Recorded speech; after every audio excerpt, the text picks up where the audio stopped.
Hello, I'm Alice Hutchinson, owner of Birds Books, an independent bookstore in Bethel, Connecticut, and I am honored to be the host of Write America.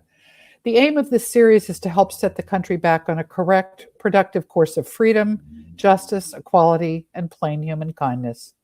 Write America is a literary series created by author Roger Rosenblatt, featuring award winning, nationally renowned authors and new and emerging writers in readings and conversations each week about how books and art might bridge the deep divisions in our nation. Write America celebrates the quiet power of art in our lives, the unifying power of the highest uses of language. In novels, stories, essays, and poems, we recognize one another as parts of the human family, one family.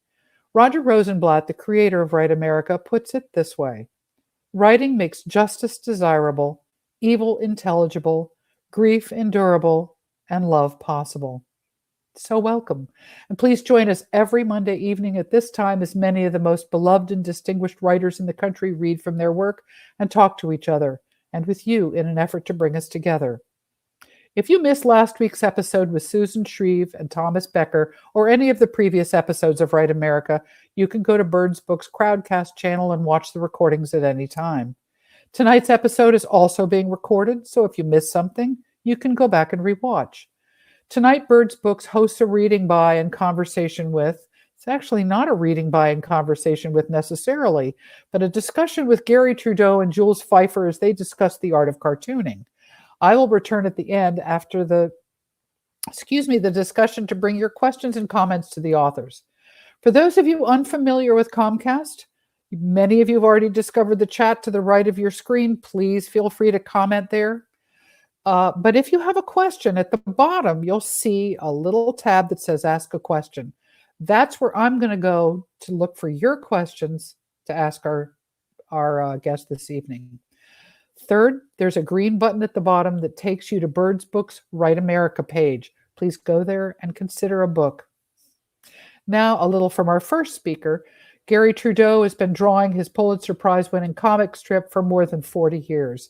In addition to cartooning, Trudeau has worked in theater, film, and television. He also has been a contributing columnist for the New York Times op-ed page, and later as an essayist for Time magazine. He is a fellow of the American Academy of Arts and Sciences. He lives in New York City with his wife, Jane Pauley. They have 3 grown children. Our second speaker, Jules Feiffer, has won a number of prizes for his cartoons, plays, and screenplays, including the Pulitzer Prize for editorial cartooning. Among the books he's illustrated for children are The Phantom Toll Booth, Some Things Are Scary, and in collaboration with his daughter Kate, Henry the Dog with No Tail, and No Go Sleep. He is the author and illustrator of Bark George, I Lost My Bear, Meanwhile, and The Man in the Ceiling. He has written 3 noir graphic novels and has just completed a 2 graphic novel volumes called Mommy Dimension for middle grades. Please welcome to the screen Garry Trudeau and Jules Feiffer. And I will bring you both back. And I will say goodbye. I see us. Right. Hello, Garry. Hi, Professor.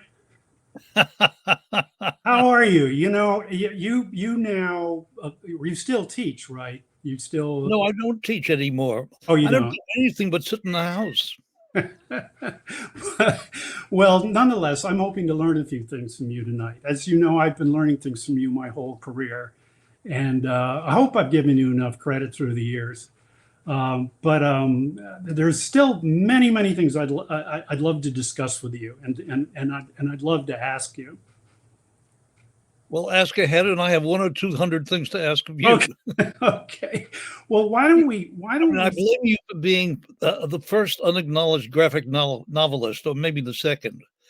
But years ago, I picked up a collection, a bound collection of the Doonesbury's, and read it as I usually don't, not day by day in a newspaper, but as a book. And I realized at the end of it that it had a whole weight and presence and quality that I had no idea was there just from reading the daily strips, that it felt and moved and had the character building and changes of a novel. And I thought, oh my God, this guy is writing novels in disguise, and I never knew it. And this was long before graphic novels were in fashion or any of that stuff. So it's you were a groundbreaker, and you probably didn't even know you were breaking ground. Well, certainly not as a graphic novelist. I mean, like you, you're just trying to make a deadline, and the cumulative effect of this multi-generational, multi-character effort maybe feels that way. It certainly doesn't when I'm writing it.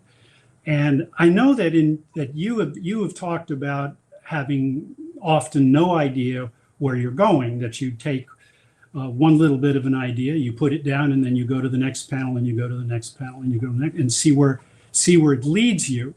It's the only way I can work. I have a basic theme I might start with, and I might cast it, but I have to work in this incremental way that just would make looking even 2 weeks out unfathomable. Yeah. Yes, but all of that is true. But what I've found out over the years is the more you think about it, the more you're in trouble. That to be organically right about this stuff, whether it's doing cartoons or whether it's plays or novels or whatever, it has to take control. The form itself has to guide you down the garden path and give you the illusion that you're doing it when actually it's doing it. And when you try to force your own identity onto it, force your own changes on it, doesn't work. It needs the freedom to use you as an agent of itself, and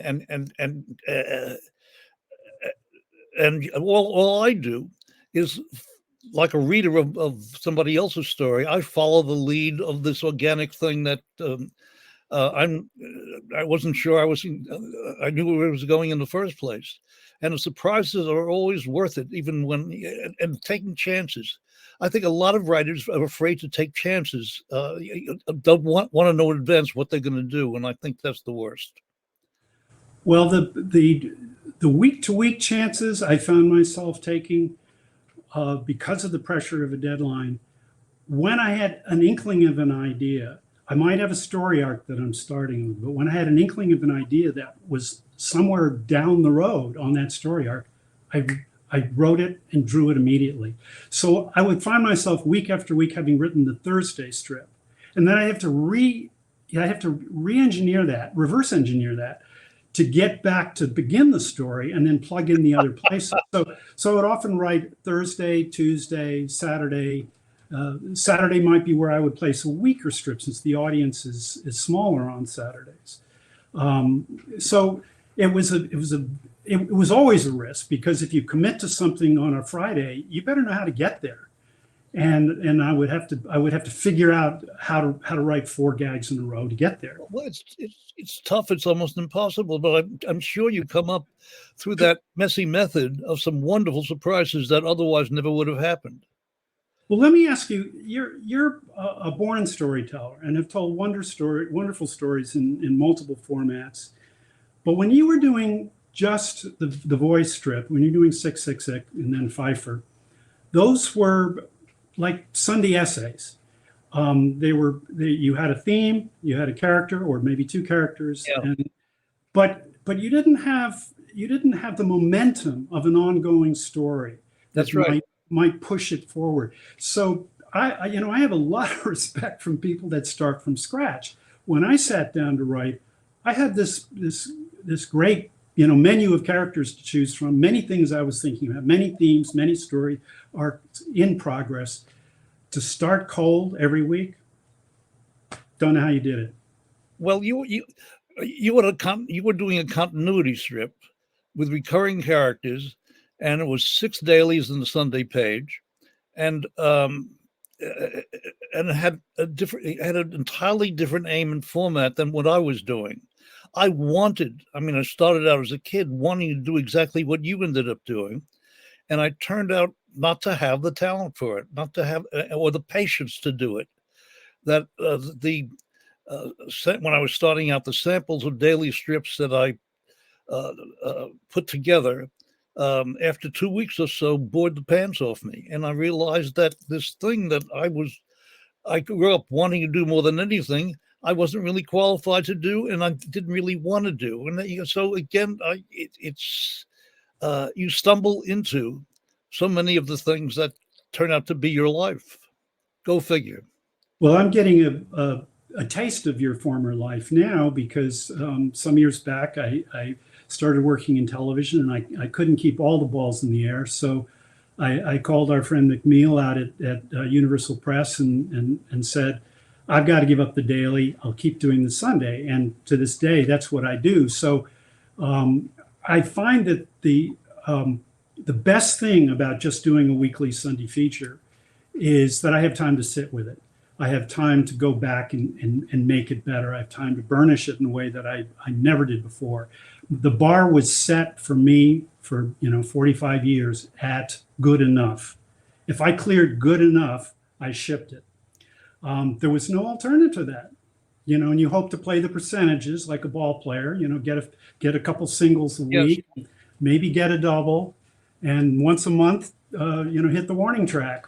I rarely hit them out of the park.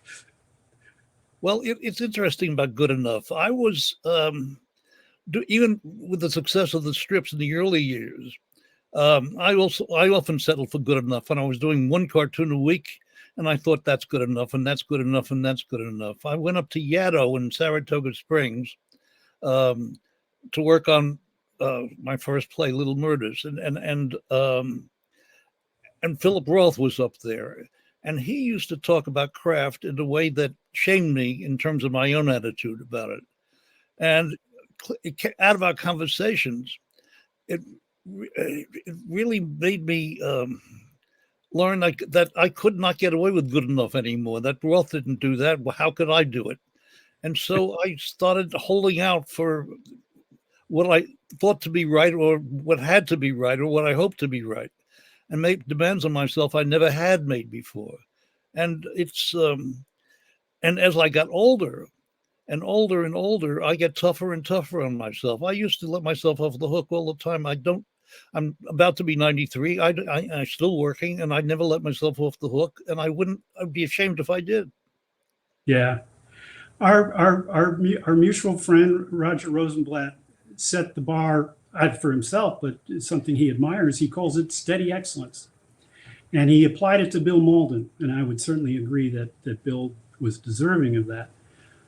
But that's aspirational for me. I'm not being modest. I'm just being realistic that given that I've lived a life of deadlines where there's no alternative to just sending it off, I've come to live with that, and I've come to really appreciate the extra time I now have on the Sundays. I think I do a better job. I think I get closer to steady excellence with the Sundays now than I used to. Well, that's wonderful, because after all of these years, the rule is that you're just doing it, and you're paying the rent, and it gets by, and the inspirational part of it and the aspirational part of it is over. But it's terrific when the job gets to be more demanding, more interesting, and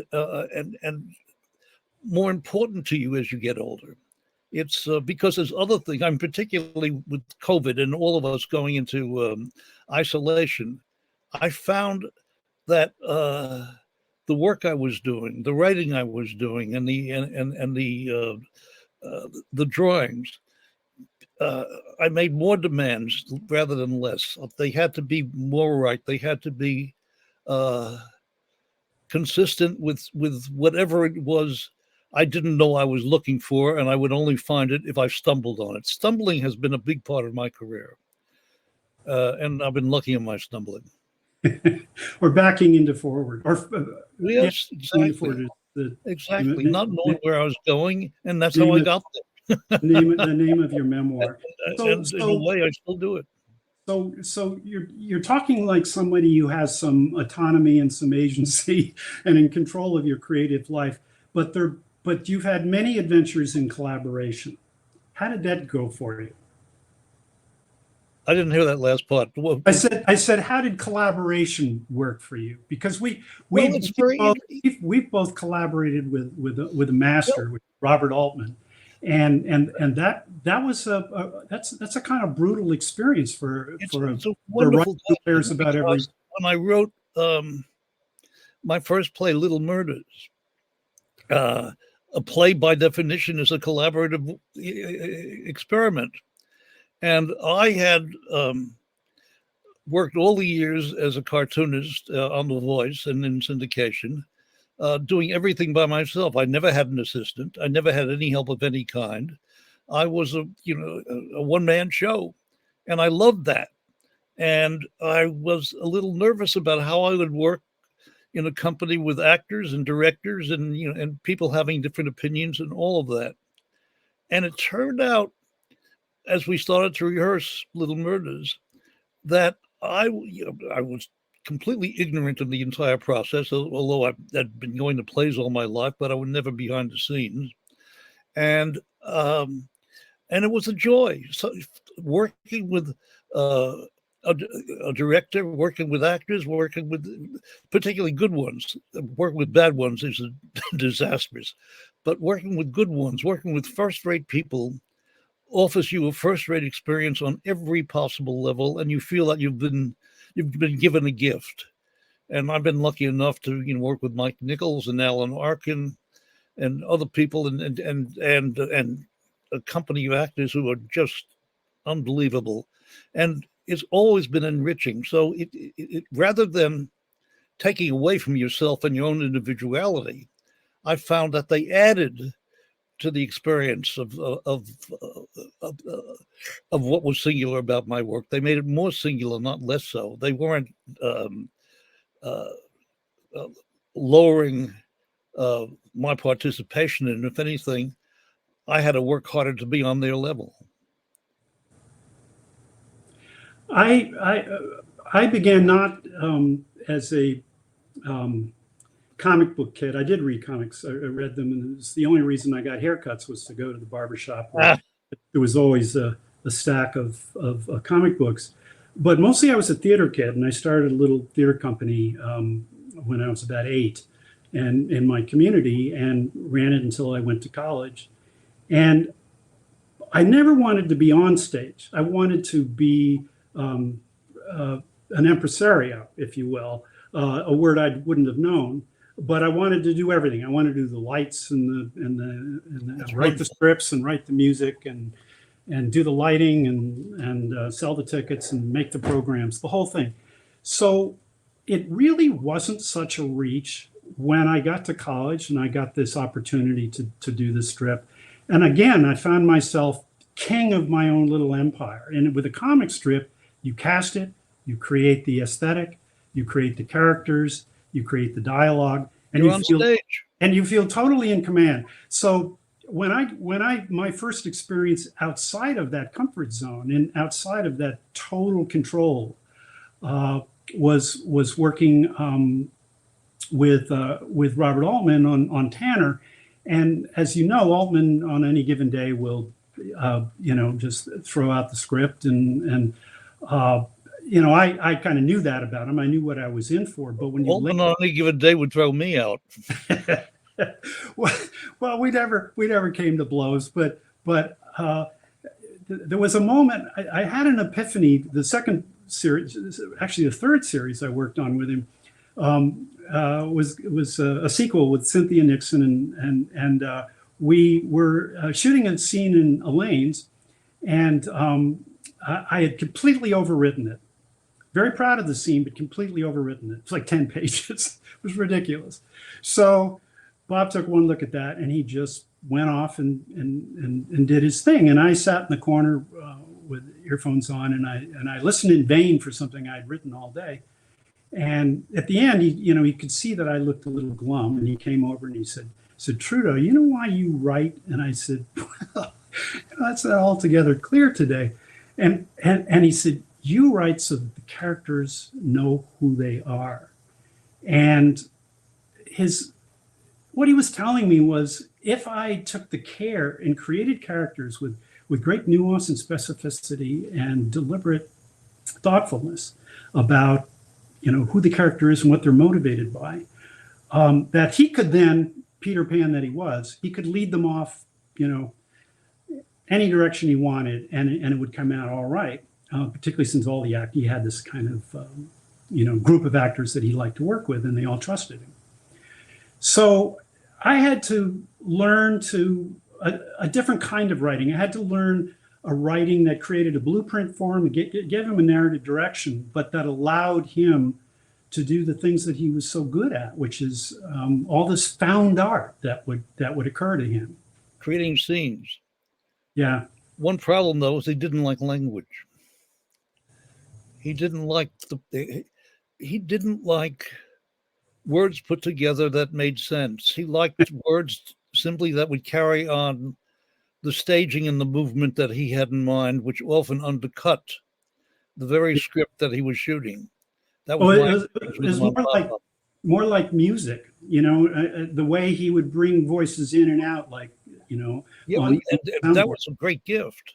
Yeah. I mean, the overlapping voice, which I think was really used for the first time by Wells and Citizen Kane, Altman became a past master of. And I mean, Altman did so many things that were thrilling and exciting. But he didn't like to be frozen into a script, even though that was the script he accepted and was working on.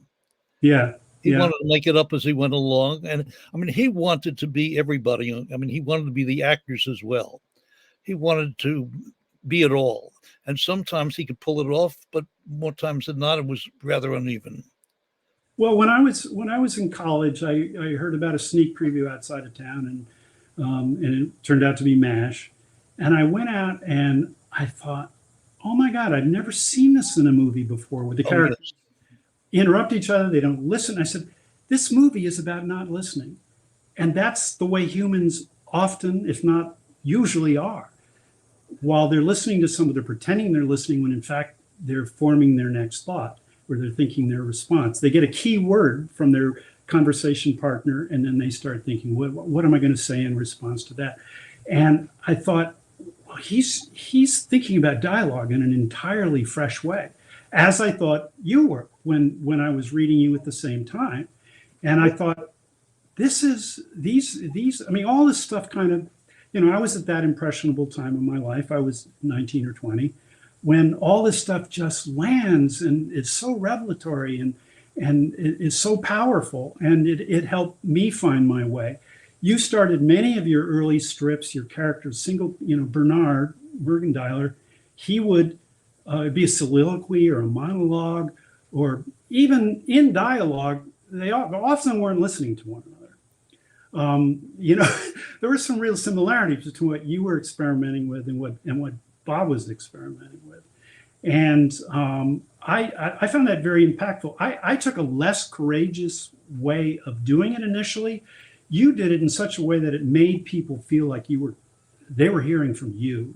It was coming straight from you. And, whatever anxiety, whatever insecurity you were feeling at that time, you were finding the perfect vessel for this. Whereas I didn't really have the guts to do that. I didn't want to admit to myself I was that character. So my Bernard was the character named Mike Doonesbury. He talked in the third person, not the first person. He would self-narrate. And of course, his self-narration was mostly delusional. But he would say, here comes the stud, he's entering the mixer. And that gave me enough safe distance to carry on. Well, what I found in the strip as I continued to do it over a period of time, stumbled into really, as I stumbled into most things, was that what was important to me, beyond making the point, which in one way or another was to overthrow the government, and unfortunately I was successful, but because look what we got. But what I really wanted was to create a sense of immediacy between me and the reader. And Altman had that in his films. I mean, you felt that what was on the screen had just happened. And I wanted more and more. And as I started doing graphic novels, I worked very hard at doing it, was to give a sense to the reader that the drawing he or she was looking at, the ink was not yet wet on the page, dry on the page. That it had just happened, and things were jumping out at them, and they were, so that what I was working on was present tense. And over the years, the present tense took over as what was most important to me. It is happening right now as you're reading it, as you're looking at it. It's happening to you, and to the extent I can make that work, makes me very, very happy. Well, you've always had that in your drawing. Your drawing reminds me of that, forget her name, but the character in It's a Wonderful Life, when Jimmy Stewart compliments her on her dress and she says, "This whole thing, this is what I wear when I don't care what I look like." And your drawing had that quality of sort of sloppiness. And anyone who did that for, in my case, for a living, as I was synthesizing all my influences, I knew damn well that wasn't sloppy drawing. It was beautiful drawing, and that it came from. I didn't know your influences, but now that I do know them, because you've talked about them, whether John Hubley or Robert Osborne or Sorrell, I can see how all that fed into it. But you found this looseness that gave people like me permission to, well, let's not use balloons. Let's experiment with a scratchy. What you're using is permission, and all of us need permission. Yeah. I mean, that all my career, everyone's career, is based on somebody giving you permission, that you look, not even deliberately, for some inspiration, and suddenly you hit something by surprise. I was doing some very traditional kind of cartooning when I started out in the 40s and 50s, and then I stumbled on the revolutionary work William Steig was doing outside of the New Yorker. His book, The Lonely Ones, and others, these psychological insights into character, and at the same time Saul Steinberg's revolutionary work. And suddenly I understood that a cartoon didn't have to be what I thought it was. It could be something brilliant and literary and imaginative and scary. And there was a Romanian French cartoonist, André Francois, who was doing the same thing. These guys opened the world for me, and they gave me permission. Without them, I would never might have stumbled on to what I ended up doing. Let me ask you something else. Speaking of permission, one of the other things you gave me permission to do was not to worry about the word count. And not to worry about what? I'm sorry. The word count. Yeah. I want to read you something. I want to read you something that you once wrote. Let's see if I can find it here. Hemingway's way with words, or rather his way of eliminating words, made sense to a cartoonist's imagination. Less is more. Less was, in fact, plenty.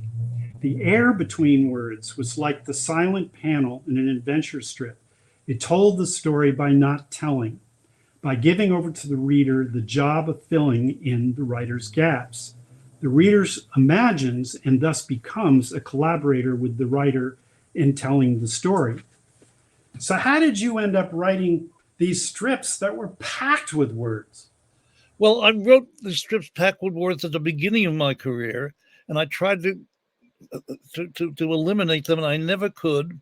And then I read something that changed my life and changed my way of working or thinking. Long before I ever saw it as a play, I read the published version of Beckett's Waiting for Godot. And I read 2 or 3 pages in, and I thought, oh my God, this is like the 1936 Popeyes. This is a comic strip. This is, he's coming, who's coming, he's not coming, he'll be here. He'll, just one-liners. And yet, at the same time, more than a comic strip, it had a kind of resonance, and I didn't understand where that resonance was coming from. That these simple one-liners built and built and built on each other, and they had such incredible substance and meaning that you might not understand, but still you felt the weight of it. And I thought, how do I steal this? How do I learn this? How do I also want my characters? How do you do that in the comic strip? And that became a goal for me. And so I started cutting down the words and cutting down the dialogue, not completely, but Beckett, more than anyone else, became my guide to at least the literary end of what I was doing. Well, of course, there were also many pauses in Waiting for Godot. Oh yes, which also had great weight. So well, you must silent panel in cartoons. Yep. Comic strips. Will Eisner, who I worked for many years as his assistant, and Milton Caniff, who had done Tyrion and Pirates, and Steve Canyon, used silent panels as some of their most dramatic storytelling. And long before I ever became a professional, I was aware of the strength of absolute silence and how it builds, and how the wonderful use of silence in the comic strip, panel after panel of nobody saying anything but showing some action. It's the film is limitless in its expressiveness and how you can twist time and move time and speed up time. I mean, it's wonderful because you're doing these panels, and they can be very slow moving. How's that happen? Or suddenly very fast moving, and then you can change the paces that the reader takes for granted, but is an exercise in craft and observation, and for that matter, in a knowledge of human nature and what must happen because it should happen, and also what people expect to happen and how you pull a chain on them when you can. Let me ask you about something I've been curious about. Not just your own experience, but maybe that of your students as well. I'm wondering how important you think that lived experiences in the making of truthful art. What I mean by that is we are all limited by what we've observed, what we know, what we've read, what we've been through. And yet it seems to me that the job of writers of fiction in any format is to imagine people they are not themselves. And some of those leaps that we take are pretty broad. Do you think that's harder now that a woke culture is pushing young writers to stay in their lanes, that they only speak to their own truth? Do you think they feel that pressure? Do you feel that pressure? Well, I've unfortunately in the last 3 or 4 years, I've been suffering from a growing case of macular degeneration, so I no longer read. I can't read books, and I can't or newspapers or magazines, but particularly books. What I miss. Well, I don't know, and I can't comment on that. But it seems to me, from the time I began work on The Voice, which was in October of 1956, I was aware, as I had to be, of the world around me, and not necessarily what I was trying to occupy in it, but I had to know it and comment on it. And I was a Cold War cartoonist. I was at the height of the Cold War, and then the different presidencies with their different styles, and all of this, with Bernard was getting laid or not getting laid, became the background of everything else that happened. The way Eisenhower used and misused language, the way Kennedy's charm and style changed the culture in the country, and changed the way my characters related to each other. I mean, everything that the president did at the time, whoever that president was, affected the way I thought and the way I drew, and my sense of belonging or not belonging. When my work changed completely on November 22nd, 1963, when Oswald shot Kennedy, and the next day, or 2 days later, when Ruby shot Oswald. And I recognized that I was no longer living in the country I had been living in. Everything had altered, and that's what darkened the strip and led me into playwriting and led me into Little Murders and everything that followed, where I had a view of the world I was living in that I never imagined I would ever have. I think we're privileged, as even as we acknowledge that our craft is considered a craft, is considered a low art, certainly widely, broadly, despite its impact on high art in many cases.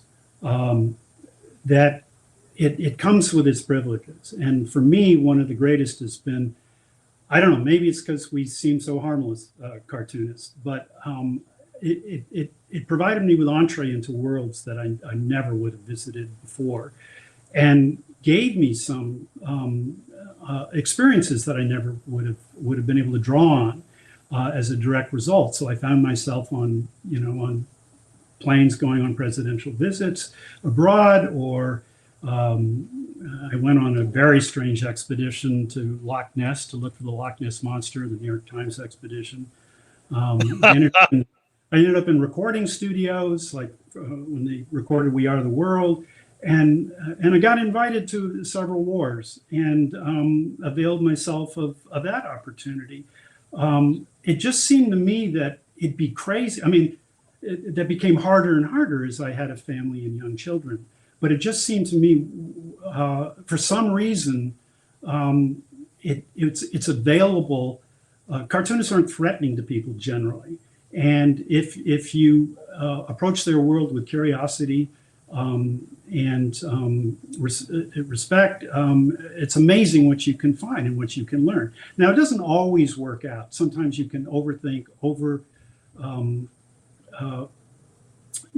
research things, so it loses the freshness. In fact, in the case of the Loch Ness Monster, I fell into the rabbit hole of all the technology that this MIT professor had brought over to demonstrate the reality of the monster, and completely forgot about the fun of Nessie, and the role that myth plays in lives, and how she was much more valuable to us as a myth than she was as a rare specimen in a peat-filled Scottish lake.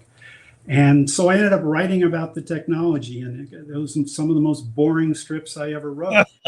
So you can get knocked off of lose the intentionality.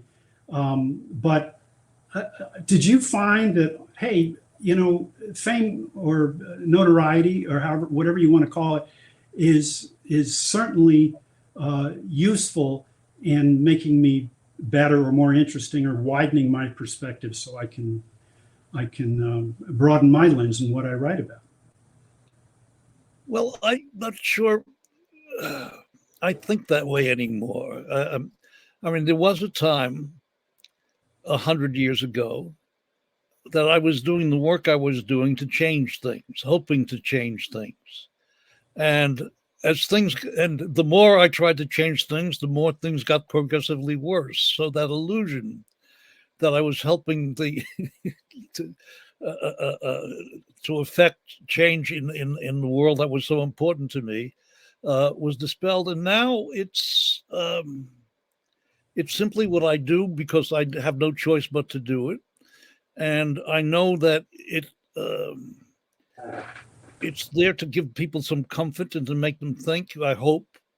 But I 100 years ago, I was friendly with a now deceased wonderful cartoonist named Edwin Hazen, who started the Green Lantern in comic books many years ago, and then did the Goldbergs and other things in the newspapers.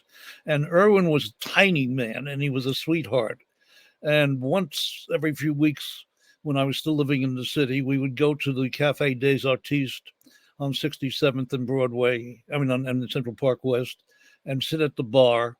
And after a couple of scotches, Irwin would get all dewy-eyed, and he'd look at me, and with a very sweet smile, and he said, "I can't believe I got away with it." And I would laugh at him. We had the same dialogue all the time, and I said, "Irwin, that's what all cartoonists think." Yeah. because we're allowed to do what we wanted to do when we were kids, and we got away with it, and we made a living at it, and we got famous at it. And I mean, my God, what, we didn't have to obey the rules. Everybody has to obey the rules, and we got away not having to be the grown-ups. How much of a sense of, I mean, you've talked about the disillusionment that set in after Kennedy's assassination, not just personally, but in the country as a whole, that you felt things changed irrevocably. I'm wondering, I was once asked by somebody who was interviewing me what my worst quality was. And, you're an idiot if you tell them. I mean, that's your job. If you're the reporter, so I don't have to volunteer it. But I finally replied, well, I'm way too judgmental. But that wasn't exactly telling on myself. I mean, it's part of the job description for a social critic of any description. Yes. And beneath all the self-effacement and shyness that you presented to the world as a kid, you've said, lurks this arrogant, easily offended. I think you called it a hanging judge, and we're paid not just to be offended, but offensive, and that being judgmental is part of the job description. But I'm not a hanging judge. I'm more likely to grant parole than maybe you, because I think it's important as satirists to leave some room for hope. In fact, I think it may be our sole redeeming feature. Yes, we're not there to take people who think everything is shit and prove it to them that everything is shit. It's that there are things that are beside that and open beside. It's what shaped my thinking as a boy cartoonist were two people primarily.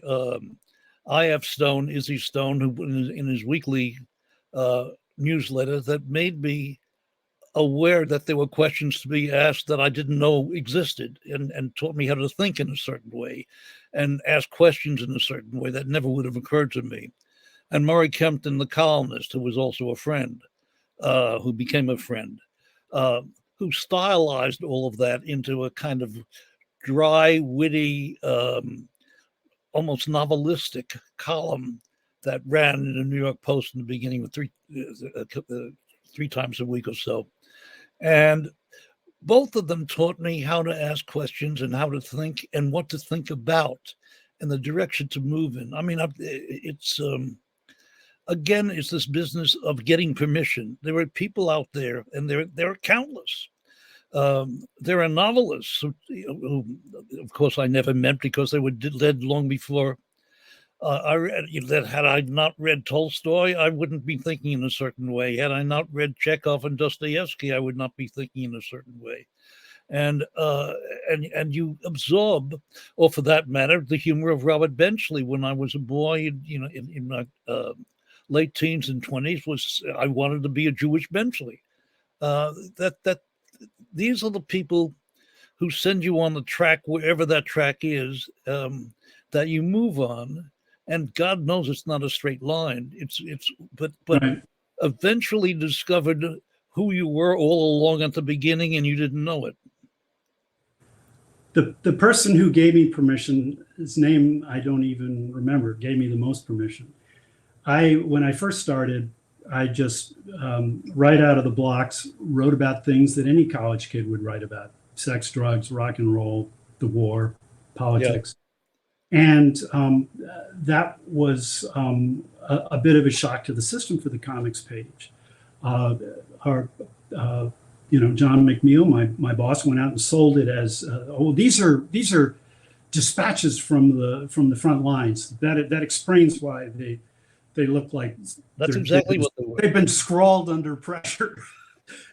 is there's an immediacy. These are dispatches from the counterculture. So that's how we sold it and how we survived. But I kept taking 2 steps forward and 1 back. I would lose papers, and then I would gain a few, and then I would lose papers, and I kept getting canceled.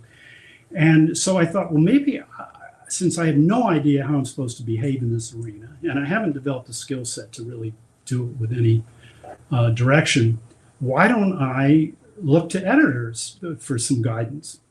And so I, oh, Jules, you would have laughed. I sent out this questionnaire to, I don't know, 20 leading editors around the country with a checklist. And I said, could you tell me which of these topics, these subjects, these themes you're okay with and which ones you're not? Well, amazingly, most of them took the bait and they all checked the boxes and they all came back and said, don't write about any of these things. But the editor of the Rhode Island paper, and I don't remember his name, but he wrote back and he hadn't checked any boxes. And he said,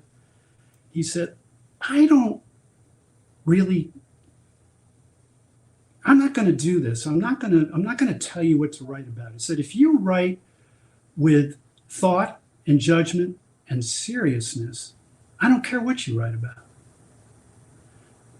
Well, who knew? Who knew that was okay? Or that I was capable of it. But that became the benchmark. I mean, that became, all right, I will hold that as a marker of worthiness. If I can attain that, if I can convey that. And I think the moment where, it took a long time for me to get to that place, and I'll tell you exactly when it happened. And 7 years ago, I wrote about abortion in Texas, the new abortion law. And it was pretty strong. It was pretty strident. And I lost more papers. I lost 68 papers for 1 week. And every one of them came back the next week. And what that told me was, okay, we're the editors of this local newspaper, and in our judgment, this is inappropriate for our audience. But next week, we'll see what he's up to again. And that I had somehow over the decades earned that courtesy. It felt like I'd come full circle. Well, they learned to take you seriously, and because you had earned it. But also, and perhaps even more importantly to them, you had the readership, you had the power. If they dropped you because they didn't like a particular series of strips you were doing and left you out of the paper, they were going to hear from the readers. And it was very important for them to retain the readers that they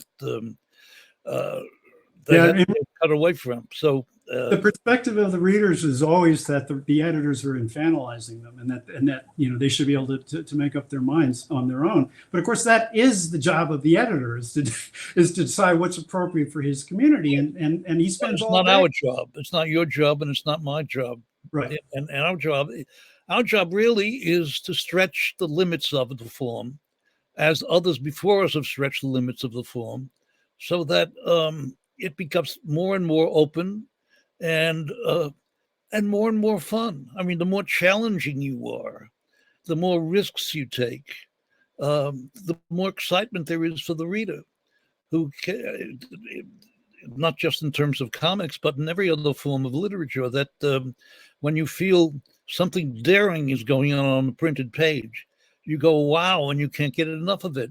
How far is this going to go? Where is it going to go? Does he dare think this way? Does she dare think this way? And it's amazing the effect that has, and the sense of exhilaration it gives you. The exhilaration is a very important part of this craft. The kind of giggling at your own daring. Right. Did you ever have? Oops! I think we have a visitor. Well, you can go on with your question. I have a couple from the audience that I thought I'd slip in here. So do you want to hold that one? Yeah, go ahead. Well, why don't let Garry finish, and then we can. Yeah, I've already forgotten my question, so go ahead. This one is from Lisa Q in Portland, Oregon.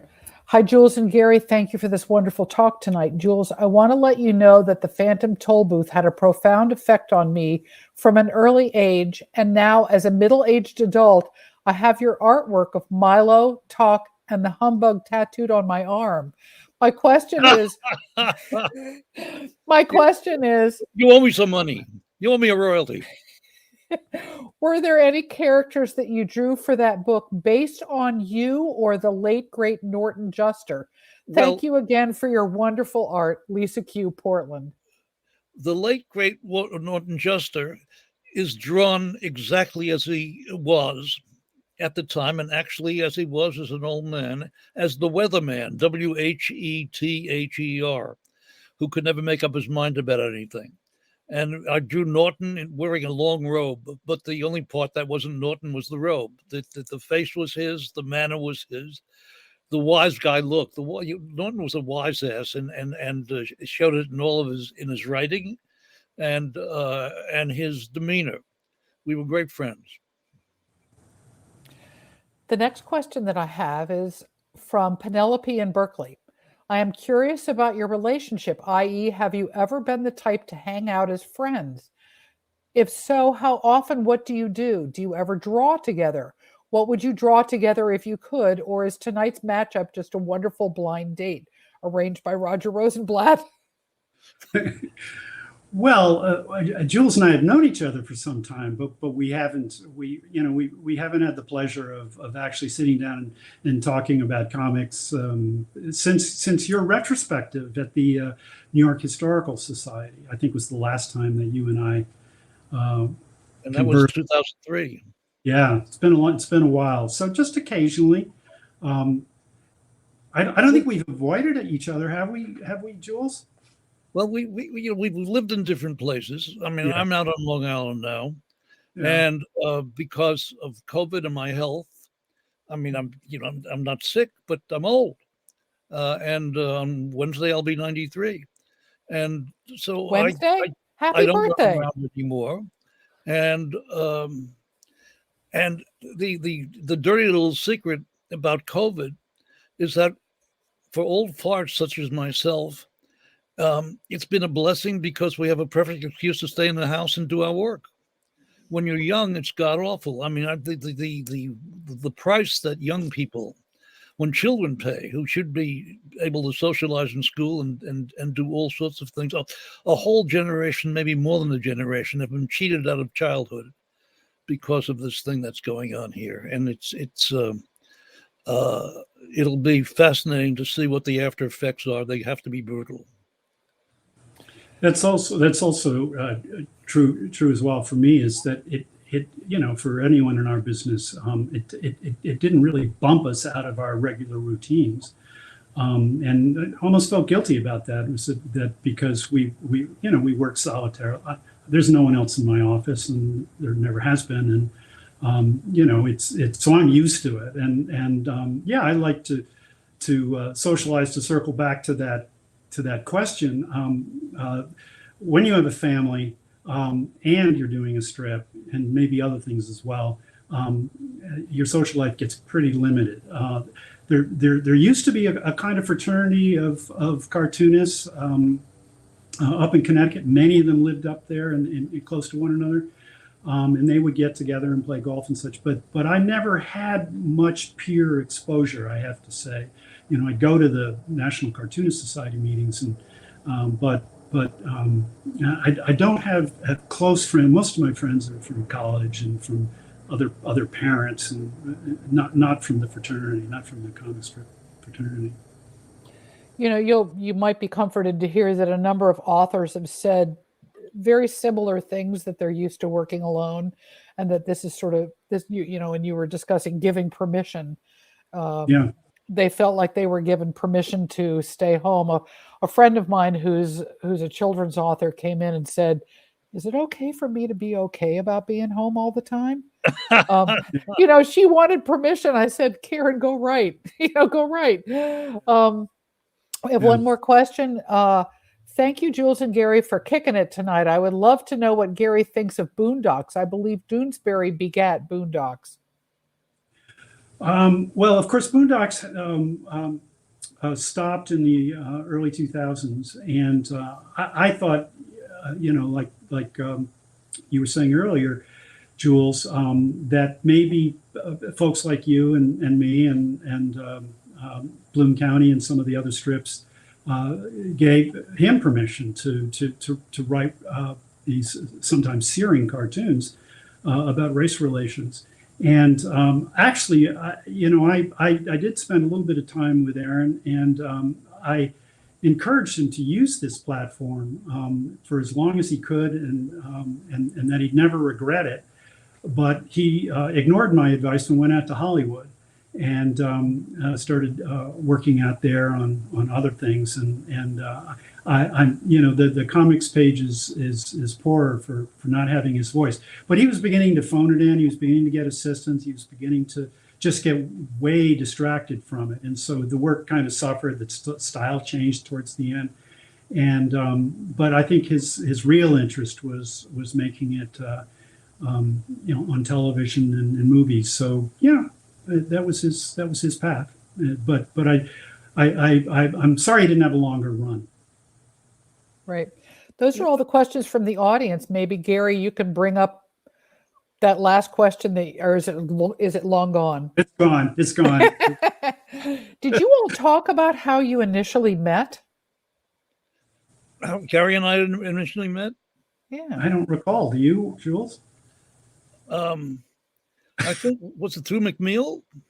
Could have been through McNeil. Could have been through Roger. I don't know. A long time ago.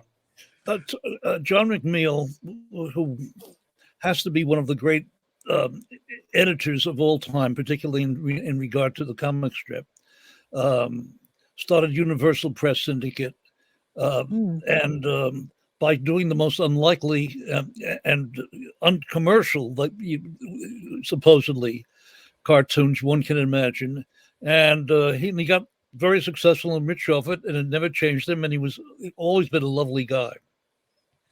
Yeah, he was a fantastic boss. No one has left that company in all the years I've been there. It's the largest syndicate in the world. It was a startup. I was the first feature. And it was nothing to begin with, nothing. Yeah. Well, it was me. What advice would you give to someone who wants a child specifically? Let's say, a young adult or a middle grades child that loves what you do and wants to do that too. What kind of advice would you give to them? Embrace failure. I mean, get used to the idea that you're going to fall on your face, that things aren't going to work out as you wanted to in the beginning. That's going to be a struggle, and that's all right. That's the process. Failure is a process, and at the end of it, there comes this realization that, oh my God, I could do this all along. I didn't know how. But if you give failure it's a very American thing to look down on things that don't immediately win or move ahead. And it's somewhere along the line, I got, because I had so many failures, I got to recognize that I'm in this for the long haul. And somehow or other, I'm going to make it work over the long haul. And I was fortunate in that happening. But failure is not something bad. It's a process. And to do anything good, you have to fall on your face a number of times before you get to where you should be.